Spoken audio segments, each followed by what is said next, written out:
Hey everyone, welcome back to another video. In today's tutorial, I'm going to show you how to hide someone's story on Instagram. Let's get started. First, open the Instagram app. At the top of your feed, you'll see all the stories from the people you follow. Now find the story of the person you want to hide.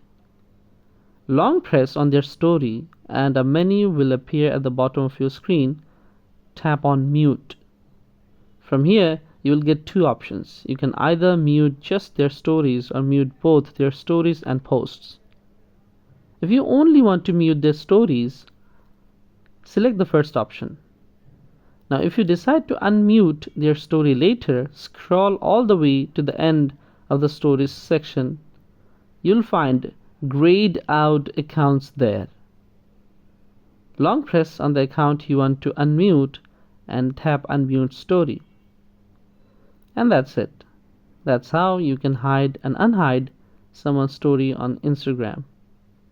Thanks for watching. If you found this video helpful, don't forget to like, comment, share and subscribe to our channel. See you in the next one.